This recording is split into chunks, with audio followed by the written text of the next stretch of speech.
Right now, say I want Josh Taylor and get the Josh Taylor fight because he's favorite, bro. That's it. So anybody on that pipeline right now, that's a big deal. I talked to Zab, but the same day that James Tony came in and signed the contract. Wow. So I'm talking to Bobo on the phones like this. Look, I got Zab on one phone, I got James on one phone. He's gonna beat Sean. Everybody listen, he's gonna beat Sean. He's gonna beat Sean. Mike Lewis is the perfect example of what I'm talking about.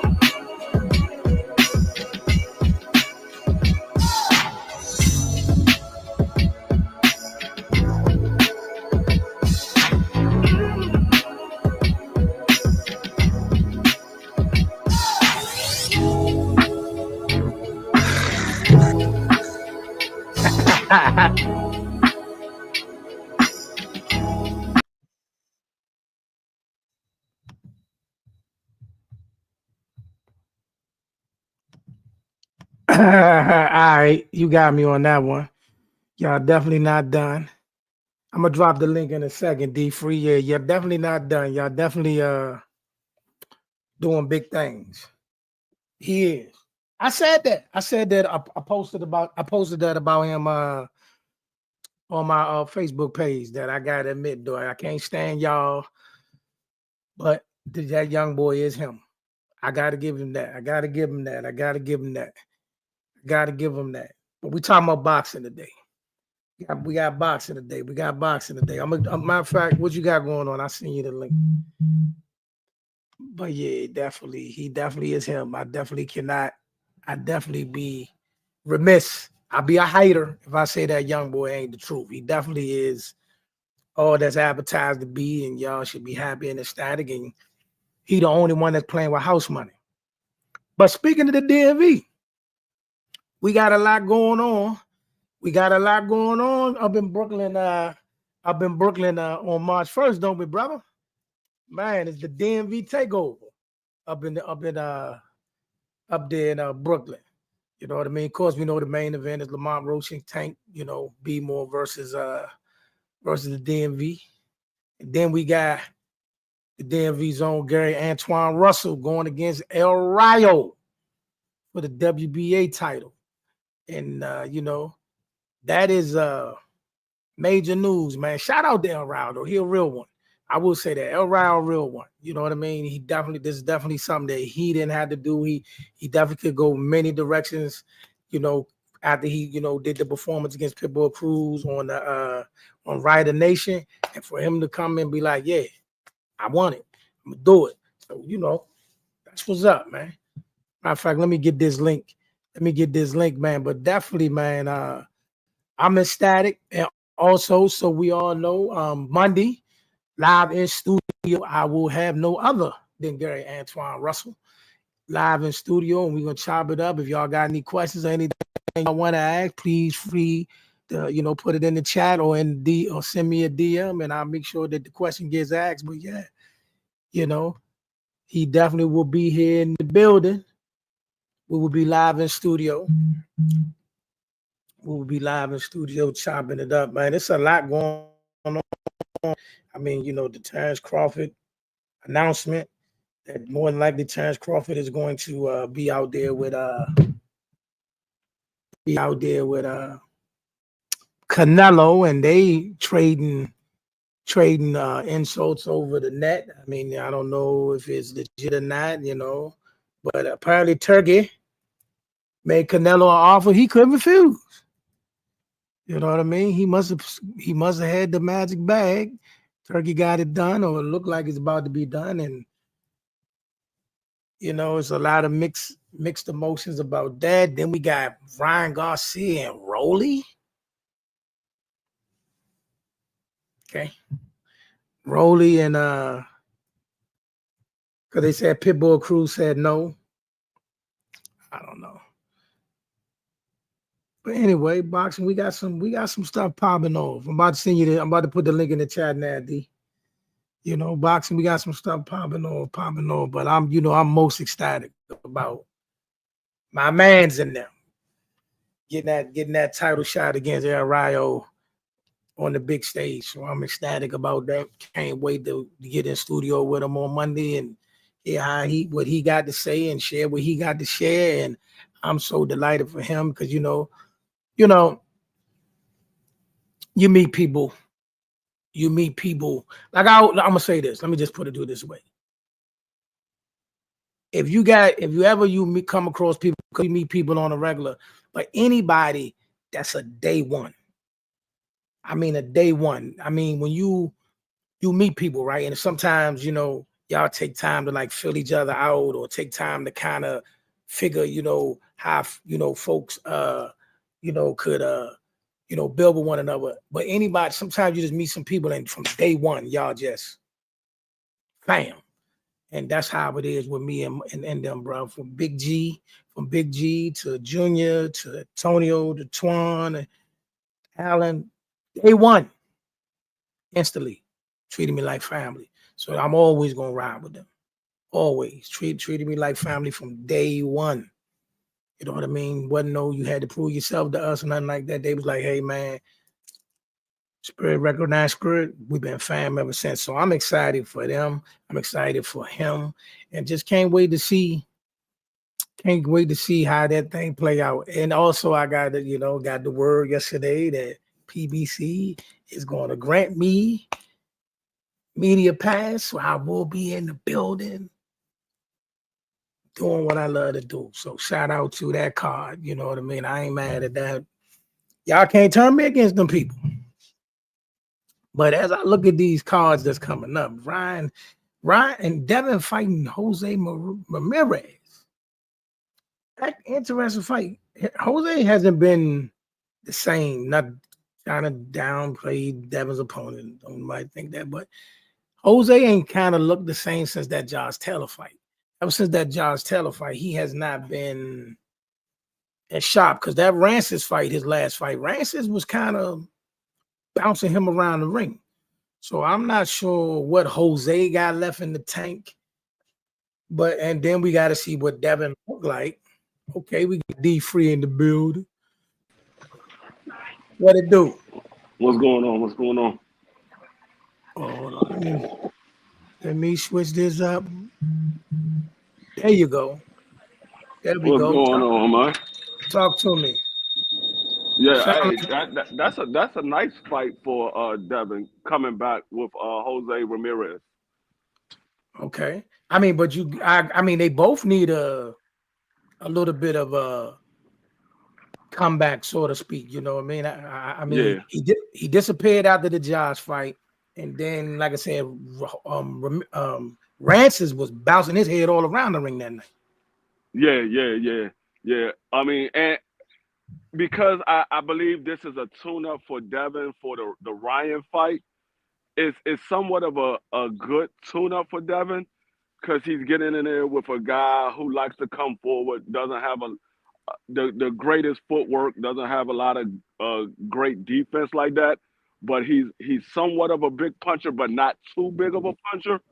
So it's to see where Ryan where Devin head is at based off of the beating that he took with Ryan to see if his mental is good. So it's a good tune up. It's not too much of a risk for Devin. Now Ryan is supposed to be fighting Rollie. He was supposed to fight Pitbull, but he pulled out of that fight. He's fighting Rollie. That's actually an interesting fight because both of those guys are big punchers. They not the greatest of boxers, and nobody really cares for their talent like that. But I think that's a 50-50 fight between those two guys. Huh? I think it's a 50-50 fight. Now, I believe Ryan skill level is a little bit better than Rollie's, but I don't think Rollie is that trash for Ryan. I don't think he's that trash because I think Rollie is gonna try to bogart Ryan. Like they've been in sparring matches together and it was a while back, but I think he's gonna try to bogart and not let Ryan get comfortable to throw that left hook with such ease. I think he's gonna come in there and try to bully Ryan. Now if Ryan can catch him as he coming in, then Rollie might be getting up off the canvas. Okay. I mean, Rollie has had a couple outings that left a lot to be desired. You know, he's been knocked out twice now. Yeah, So Ryan, the job is to get it done. But like I said, we got so much to get into. You know, outside of the tank card and that card, you got the two Davids going to meet in the ring. yeah. Got a lot of cars coming up this first quarter of 2025. So who do you like it between the two Davids, Morel or Benavidez? I'm still going with Morel.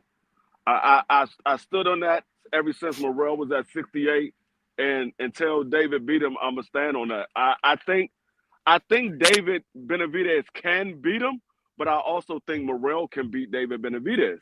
Neither one of these guys has been beat. David Benavidez, he's been sat down, but it was a flash knockdown. He wasn't hurt like that or anything. But I think David Morrell has the total package far as power and boxing ability that I don't think that David Benavidez has faced yet. Now, he's fought guys that can box and he fought guys that have power. I don't think he fought any guys of the size of David Morrell with the total package. Because David Benavidez and David Morrell is roughly about the same size. I think David Benavidez, they got him listed at like 6'2", and David Morrell at 6'1". But David Morrell has the longer arm reach by 4 inches. So I don't think David Benavidez has ever faced that, neither anybody with a longer arm reach to him. So that could play a point. I mean, play a part in the fight if they're fighting at mid range or a distance. If Morrell is just using his boxing ability, and David Benavidez is just trying to come forward and trying to get inside the land his combination, and David Morrell just used his boxing ability, it could play a factor because regardless of how the fight ended with the Caleb Plant had success the first couple of rounds using his boxing ability against David Benavidez. Yeah, but so did Boo Boo, but he still found a way to box both of them in. Yeah, because like I said, they didn't have the size of David Morrell or the longer arm reach of David Morrell. So they had to get in closer to land their shots, which gave David Benavidez an opportunity to land his shot when they thought they might have been out of range. With David Morrell is a little bit different because of the longer arm reach. Now, like I say, it's a 50-50 fight to me. I think either one of these guys can win. I'm favoring David Morrell because I think his boxing ability and the power that he possessed might possess a problem that David Benavidez haven't faced yet. What do you think about the rematch between Brandon Figueroa and Cool Boy Steph? Is it a little too late? Is Cool Boy damaged to the point that he might lose this fight? I actually favored Brandon Figueroa slightly. I favor him to win this fight slightly, only because of the loss that Cool Boy took, and when he came back, he had basically a year layoff after he lost to Monster, and he came back. He didn't look like the Cool Boy that I'm used to seeing. Now he got dropped and he got up. He still finished the fight and won the fight, but he didn't look like the Cool Boy that I'm used to seeing. And I don't know if he's 100% confident in his ability. Okay. I'm not sure if because remember that first fight, he fought Figueroa's style of fighting more so, and they fought in close range. And I think Figueroa is going to try to do that again. And I don't think he has a choice. I don't think he can keep. I don't think he can keep Figueroa off of him. He's just going to have to rumble in the exchanges. I don't think he can keep him off him. And that's another thing. He doesn't have power like that to keep Figueroa off of him.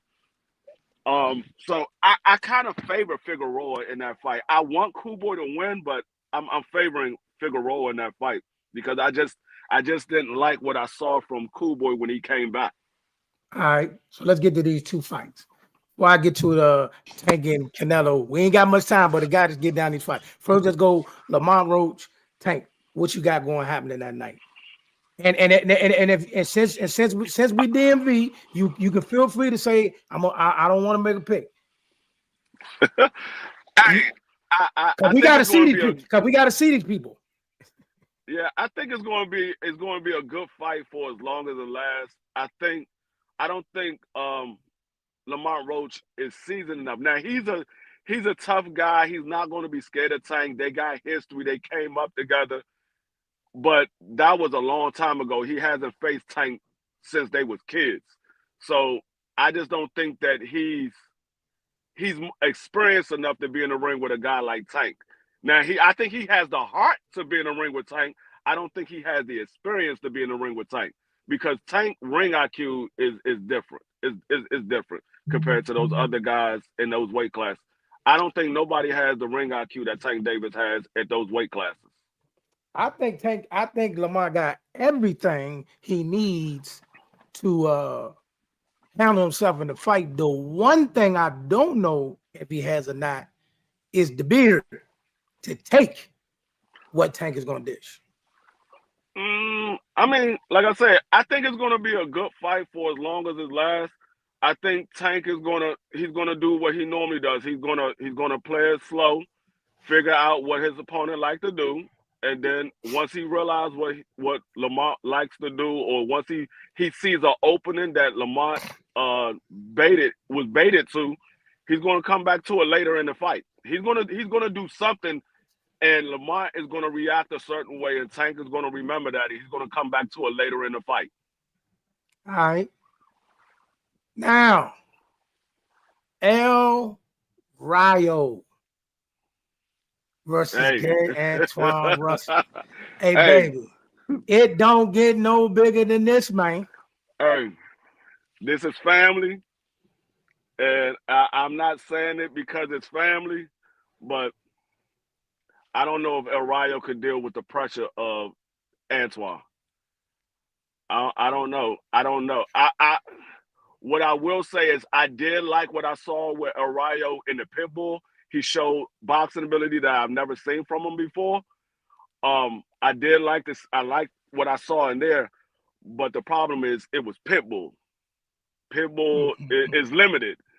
He's a limited fighter. You know pit bull is going to come one way, and that's the only way he know how to fight. Antoine has different styles of fighting that he can do. We never see him do it. If you go watch Antoine in the gym, you know he has footwork, he has boxing ability. He just never shows it in the ring. He's more of one of those type of fighters that like to fight on the inside. He put his head in your chest and he wears you down. But if it's a boxing match, I think Antoine can still catch him with something in a boxing match because he has that ability to be able to box. We just never seen him actually do it. It's a 50-50 fight because El Rayo could stay on the outside and just try to point him. If Antoine doesn't show the other style of boxing that he possessed, and he just try to come forward and fight him the way that he's been fighting, he could get outpointed like he did in his last fight. And well,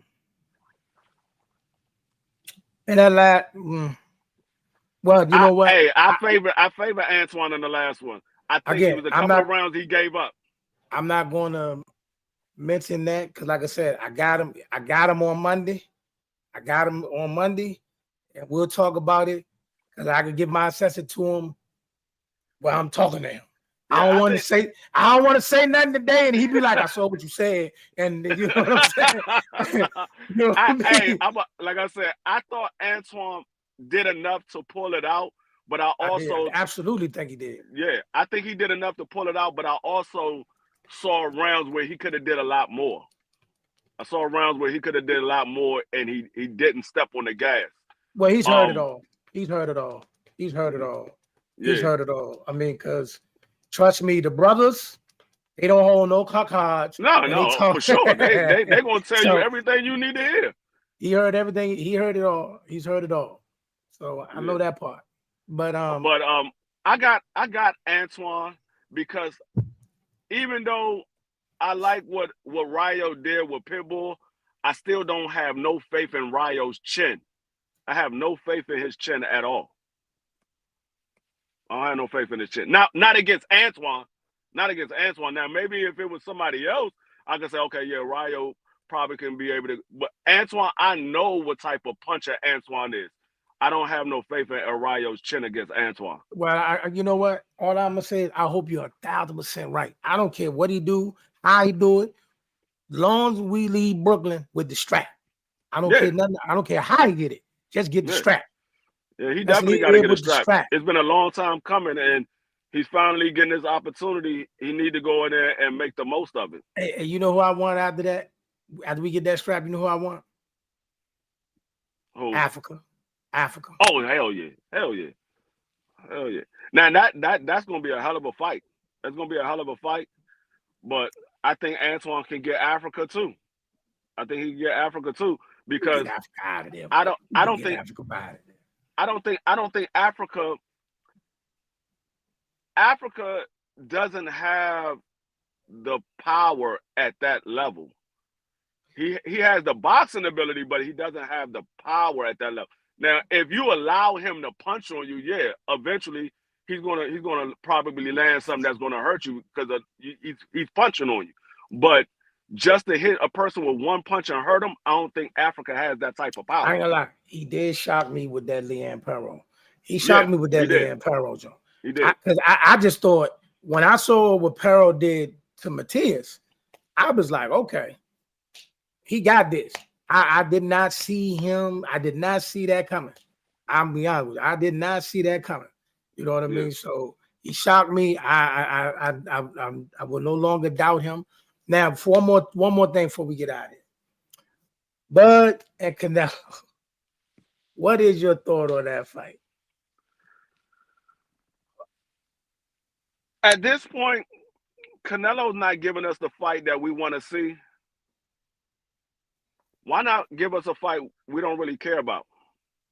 Because, I mean, to be honest with you, I don't really care to see Bud and Canelo, to be honest with you. Why not? Why is that? Because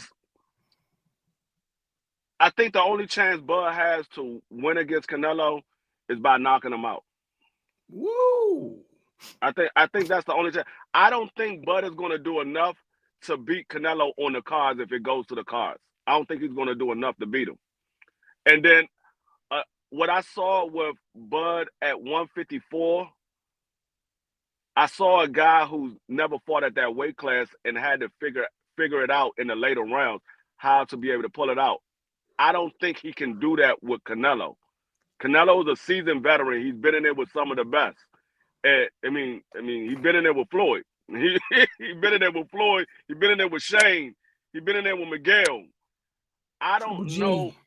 Yeah, I don't know if Bud will be able to pull it out in the later rounds when he needs to, if that fight is a close fight. And if it's a close fight, I think Canelo gets the nod. Whether we look at it and say Bud won that fight, I think the judges is going to favor Canelo. 1,000%. 1,000%. 1,000%. But you knew that before you got in the ring. Yeah. We're not giving out no blue cards, no matter what happens. Like, I mean, he wanted to fight. It's a cat. I think this is his big payday. He can ride off in the sunset, win or loss. Now, me personally, other than the one time I went against him in the Spence fight, I never want to see Bud to lose a fight. I don't want to see him lose a fight. And I don't want to see him get hurt either. You know what I'm saying? But I just don't know about this fight. Because like I said, they make weight classes for a reason. You know what I mean? Yeah. Have you? And everybody's like, oh my God, he's gonna do. I'm like, bro, he's never been that big. He's never fought that big. He's never had to maintain that weight for a fight. And exactly. yes, he can bulk up. Yes, he can look good and he can be sharp and powerful in the beginning of the fight. But if your body doesn't naturally adjust like you think it is, in them later rounds, that weight starts to suck the wind out of you. So the saying, your body starts doing things that you don't even know it's doing because it's not used to you carrying that weight. And you got to do it across the ring. Who does know how to cut the ring off? Yeah. And that's another thing. So I hear a lot of Bud fans. Oh, Bud walks around at 170. Yeah, there's a difference walking around at 170 and fighting at 170. You walking around at 170, you ain't getting your body ready to fight. you're fighting at 170. There's a difference. And even if Bud does bulk up and put that weight on, and he's able to fight at that weight, we're not going to see the Bud that we saw at 47 or the Bud that we saw at 140 because he's putting more weight on, which is going to cause him to be a little bit slower.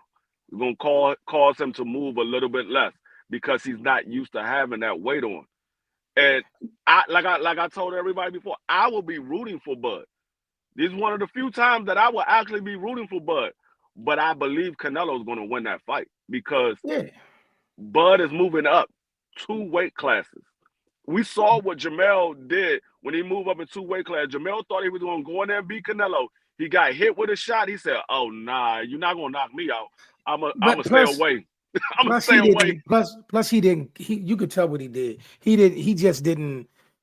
Instead of, he used to coming all the way down to 154 and cutting himself up. He just stopped at 168 and didn't come down. He didn't condition his body to be 168 at all. You could see it. His muscles wasn't tight. You could tell that all he did was just not take the extra weight off. You know what I mean? You know what I mean? And here's the thing. The one thing about Canelo that I think that a lot of people's overlooking is people think that Canelo is going to just be out there swinging for the fences and missing. He's not that type. He's not that dude. Canelo is a dude that will hit you in the leg. He'll hit you in the shoulder. He'll hit you in the chest. He'll hit you in your hip. He's going to keep doing that. He's going to keep doing that. And I told other people that that's not a bad strategy. Everybody's like, well, why? Because what you're doing is, whether it hurt him or not, you're sending mental messages to his body. Yeah. You know what I'm saying? His body felt it. Whether we think he felt it, his body like, hold on, what is that?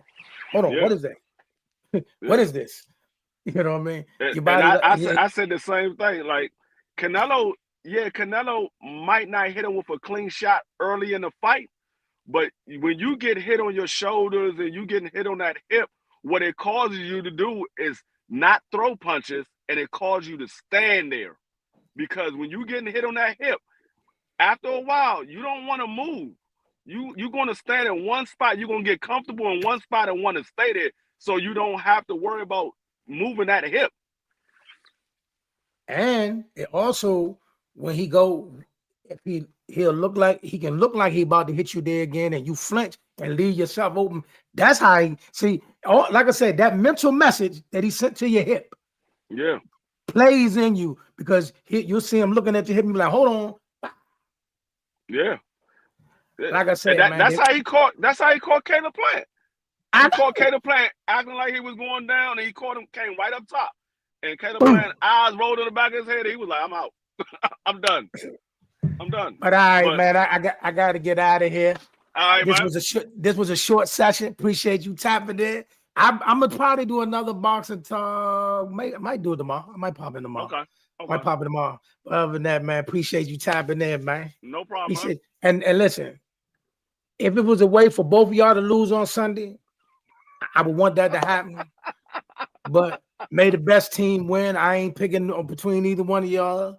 You know, may the best man win. But like I say, if my way, y'all both lose. I already know. I done heard it from a couple of y'all. All right, man. Be slick. All right, Boxing D, what up? Everybody, what up? Like I said, man, just real quick, because I do got to get out of here. But definitely next Monday, live in studio, Antoine Russell. We're going to talk about everything that's going on with him, and definitely the big upcoming fight with El Rayo in Brooklyn on March 1st on the Tank card.